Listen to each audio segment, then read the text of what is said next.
mga ka-legit Davarkads, MVP or Sir Manny B. Pangilinan ang pag-amin tungkol sa pagpili niya sa TVJ over It's Showtime noon. Ngayon lang niya inilabas ang lahat na yan.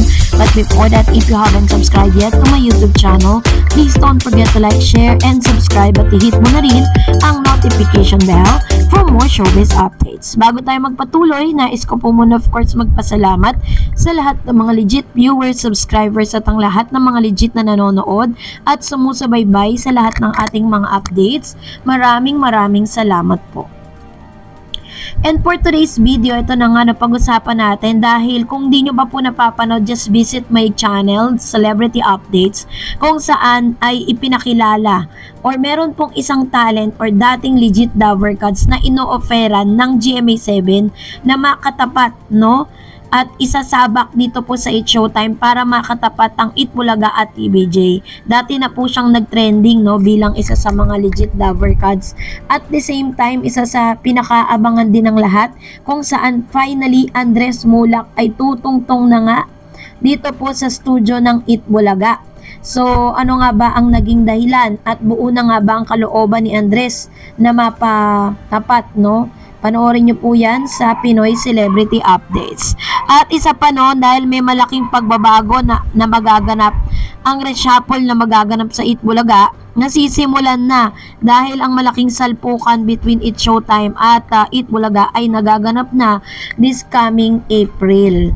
So, pinaghahanda na nga ang isa sa pinaka masasabi natin na very sports, no, pagdating po sa mga salpukan ng noon time.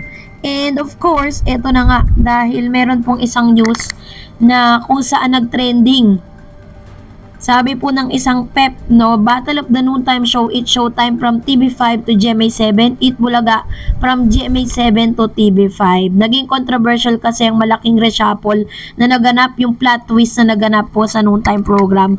Katulad ng nauna nating nasabi rito, dumating na ang araw ng contract signing ng airtime deal ng It's Showtime sa Kapuso Network nitong March 20, 2024, Miyerkules.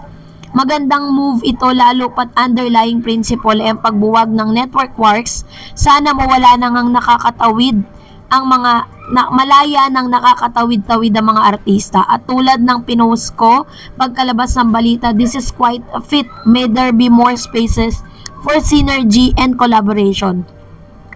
This is such a welcome news. Pwede bang wala ng comparative ratings at competition kung sino ang number 1? Kung ABS-CBN ba o GMA?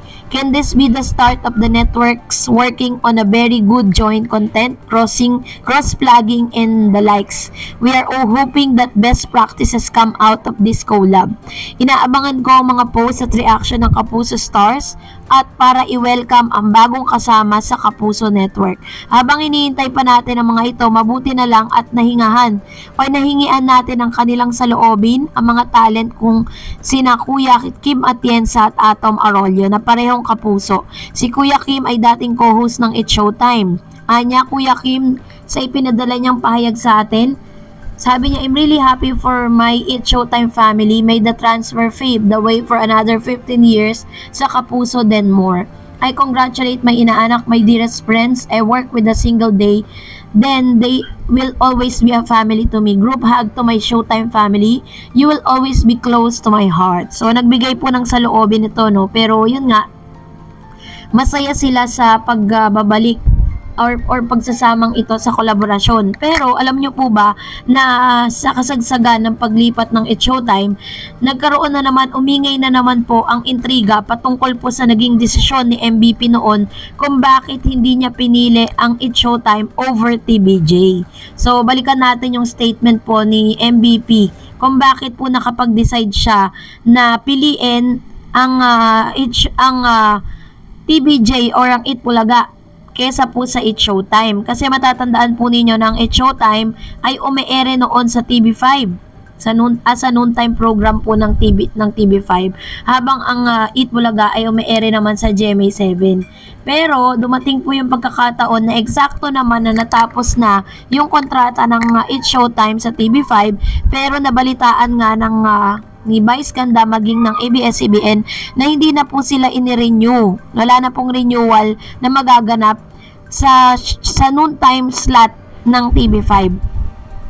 Sapagkat inilalagay po ang It's Showtime ng TV5 sa 4 PM slot na hindi naman po tinanggap ng ABS-CBN. Kasi nga naman, di ba, noon time sila, tas inilalagay sila sa pang 4 PM. So, ito po yung isa sa mga naging desisyon ni MVP noon, ni MVP Manny B. Pangilinan, sa pagpili niya ng TVJ over a Showtime. Sabi niya, this is a business decision. TV5 Chairman Manny B. Pangilinan revealed that it was a business decision when they picked Tito Vic and Joey, or Tito Soto, Vic Soto, and Joey De Leon, and the rest of the Barkads over It's Showtime. At the press conference in TV5, Pangilinan admit that it was a tough choice. So medyo medyo mahirap na desisyon nito when it comes to choosing either of the two, yung mga talagang naglalakihan at nagagaling ang mga noontime. Sure, we have had to make a tough choice between Showtime, this particular production item. It was just a purely business decision that we arrived.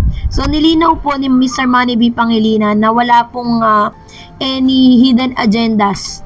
No, it is all because of business decision at hindi lang po siyang nagdesisyon para dito. Pangilinan said that the It's Showtime arrangement was only block time agreement, but his arrangement was only block time agreement, but his arrangement with the Iconic Trio is a business partnership. So ibig sabihin, mas mabigat yung partnership na meron po ang TVJ Production and itong si Mr. Manny B. Pangilinan. So nagkataon lang as a matter of serendipity that that things blew up in the arrangement with ABS, he said. The It's Showtime contract TV5 na nag-expire last June 30, 2023. Pangilinan said that he doesn't have any shortcomings with ABS-CBN. Wala naman daw siyang naging problema sa ABS. Ang hindi kami nagkulang sa pagtulong sa ABS. We are proud of what we have done for them. And we continue to have arrangement with them in terms of their content, sabi niya. I have not forsaken against our duty to them what was done to them. We felt that we have to provide them a platform. So nilinaw po ni Mr. Manny B. Pangilinan na kailanman ay hindi sila nagkulang sapagkat talagang nung nandoon pa sa poder nila ang It's Showtime, maging ang ilang mga content ng ABS-CBN ay todo suporta ang ibinigay ni Mr. Manny B. Pangilinan. Kaya naman sa statement din ni Miss Vice Ganda sa kanilang pamamaalam ay todo rin ang kanilang pagpapasasalamat kay MVP. So, ibig sabihin, naghiwalay po ang TV5 at ang It's Showtime ng maganda ang kanilang relasyon. So, that's it for today. For more videos and updates, please don't forget to like and subscribe. And please don't forget to follow my Facebook page, Dar Eds TV. God bless everyone!